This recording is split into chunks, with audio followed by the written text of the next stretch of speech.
दोस्तों, आज सुनते हैं करवा चौथ की कथा। करवा चौथ की कथा सुनना या पढ़ना व्रत के सफल होने का संपूर्ण मार्ग है।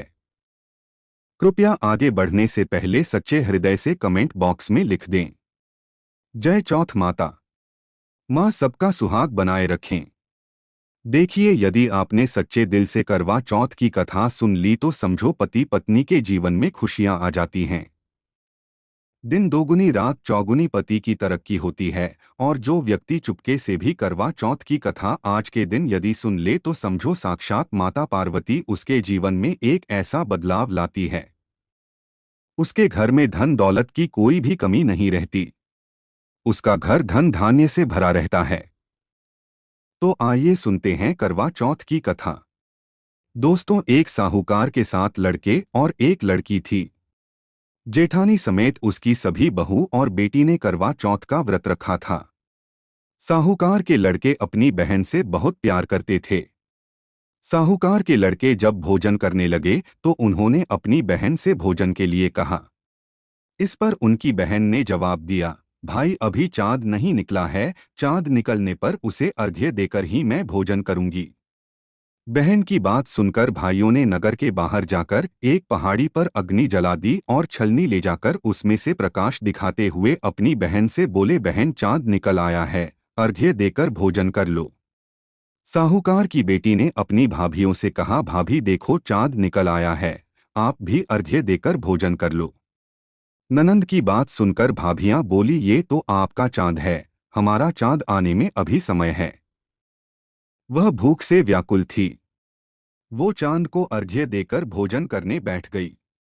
जैसे ही उसने पहला निवाला खाया उसे छींक आ गई। दूसरा निवाला खाते ही उसमें बाल निकल आया और तीसरा निवाला खाने ही वाली थी कि उसके ससुराल से बुलावा आ गया कि पति बीमार है और जिस भी हाल में हो तुरंत ससुराल पहुंचो। उसे विदा करने के लिए माँ ने जब बक्से से कपड़े निकाले तो काले कपड़े मिले। दूसरी बार सभी कपड़े सफेद निकले। बेटी बोली, माँ तुम रहने दो, मैं चली जाती हूँ।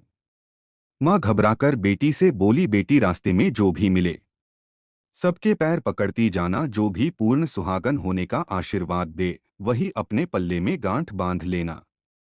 बेटी बोली, ठीक है माँ, और वो अपने ससुराल के लिए निकल पड़ी। रास्ते में उसे जो भी मिला वह सबके पांव छूती गई। सबने सुखी रहो, पीहर का सुख देखो, खुश रहो का आशीर्वाद दिया। ऐसे वो अपने ससुराल पहुंच गई। ससुराल के दरवाजे पर छोटी ननद खेल रही थी। जब उसके पांव छुए तो उसने आशीर्वाद दिया, सदा सौभाग्यवती रहो, पुत्रवती रहो और पूर्ण सुहागन रहो। ये सुनते ही उसने अपने पल्ले से गांठ बांध ली। घर में अंदर गई तो उसने देखा कि उसका पति मरा हुआ जमीन पर लेटा है और उसे ले जाने की तैयारियां हो रही हैं। वो बहुत रोई, बहुत चिल्लाए। जैसे ही उसे ले जाने लगे वो रोती चिल्लाती बोली, मैं इन्हें ले जाने नहीं दूंगी। फिर भी जब कोई भी नहीं माना तो वो बोली, मैं भी साथ जाऊंगी, और वो नहीं मानी तो सब बोले, ले चलो साथ में। जब पति को जलाने का समय आया तो वो बोली, मैं इन्हें जलाने भी नहीं दूंगी। तो सभी बोले, पहले तो पति को खा गई, अब उसकी मिट्टी भी खराब कर रही है, लेकिन वो नहीं मानी। गांव के और परिवार के सभी बड़े लोगों ने यह निर्णय किया कि इसे यही रहने दो, इसके लिए एक झोपड़ी बनवा दो। वो वहां अपने पति को लेकर रहने लगी। वो पति की साफ सफाई करती और उसके पास बैठी रहती। उसकी छोटी ननद दिन में 2 बार आकर उसे खाना दे जाया करती। हर चौथ का व्रत करती, चांद को अर्घ्य देती और जोत देखती, और चौथ माता आती तो चौथ माता कहती, कर बोले भाइयों की प्यारी बहन, कर बोले घड़ी बुखारी, कर बोले तो वो चौथ माता से अपने पति के प्राण मांगती। पर चौथ माता उससे कहती, जब हमसे बड़ी चौथ आएगी तो उससे अपने पति के प्राण मांगना। ऐसा करते करते सभी चौथा आई और सभी यही कहकर चली गई।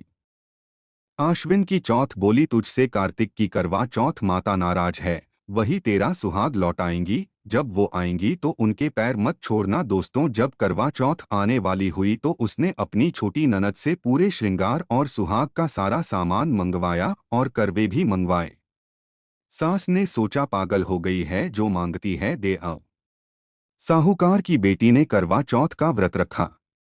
चांद निकलने पर अर्घ्य दिया, चौथ माता की जोत करी। जब चौथ माता प्रकट हुई तो चौथ माता बोले, सात भाइयों की प्यारी बहन कर बोले, दिन में चांद उगाने वाली कर बोले, घड़ी बुखारी कर बोले। तब उसने उनके पैर पकड़ लिए और बोली, माता मेरा सुहाग वापस करो। चौथ माता बोली, तू तो बड़ी भूखी है सात भाइयों की प्यारी बहन, भला तुझे सुहाग से क्या काम। तब वो बोली, नहीं माता नहीं, मैं आपके पैर तब तक नहीं छोड़ूंगी जब तक आप मेरा सुहाग वापस नहीं कर देती। चौथ माता ने सुहाग का सारा सामान मांगा तो उसने एक एक करके 16 श्रृंगार का पूरा सामान माता को दे दिया। चौथ माता ने अपनी आंखों से काजल निकाला, नाखूनों से मेहंदी निकाली और मांग से सिंदूर निकाला और चुटकी उंगली का छींटा दिया और उसका पति जीवित हो गया। चौथ माता जाते जाते उसकी झोपड़ी पर लात मार गई, जिससे उसकी झोपड़ी महल बन गई। जब छोटी ननंद अगले दिन खाना लेकर आई तो उसने देखा कि भाभी की झोपड़ी की जगह महल खड़ा है। वह ननद को देखते ही दौड़ी दौड़ी उसके पास आई और बोली, देखो बाई सा आपका भाई वापस आ गया है, घर जाओ और सासू जी से कहो गाजे बाजे के साथ हमें लेने आए। ननद दौड़ी दौड़ी माँ के पास जाकर बोली, माँ भाई जीवित हो गया। माँ बोली, उस भाभी के साथ तेरा भी दिमाग खराब हो गया है। ननद बोली, नहीं माँ, मैंने सचमुच देखा है, भाई सच में जीवित हो गया है। भाभी ने गाजे बाजे के साथ हमें बुलाया है। घर वाले गाजे बाजे के साथ अपने बेटे को लेने पहुंचे तो बेटे को जिंदा देखकर सास बहू के पैर छूने लगी और बहू सास के पैर छूने लगी। वो बोली, देखो माँ आपका बेटा वापस आ गया है। सास बोली, मैंने तो साल भर पहले ही इसे अपने घर से भेज दिया था, वो तो तू ही थी जो इसे वापस लेकर आई है। हे चौथ माता, जैसे साहूकार की बेटी के साथ पहले किया वैसा कभी किसी के साथ मत करना और बाद में जैसे उसे सुहाग दिया वैसे सबको देना और सभी पर अपनी कृपा बनाए रखना। और जो इस वीडियो को देख रहा है तथा कहानी सुन रहा है, उनके जीवन में खुशियां आए और आपकी कृपा सदैव उनके ऊपर बनी रहे। दोस्तों, करवा चौथ पर यह गलती कभी मत करना। गलती से भी चौथ माता को लहसुन प्याज का खाना कभी मत खिलाना। भोग में लहसुन प्याज का खाना जिस घर में करवा चौथ पर बनता है, उस घर में पति की आयु घट जाती है, बच्चों की आयु घट जाती है, करवा चौथ का व्रत खंडित हो जाता है। इसीलिए गलती से भी लहसुन प्याज का खाना माता को अर्पित मत करना। इस दिन मीठे पकवान कढ़ी, चावल, केले की सब्जी, हलवा, पूरी, गोभी की सब्जी, पनीर की सब्जी आदि बनाना चाहिए।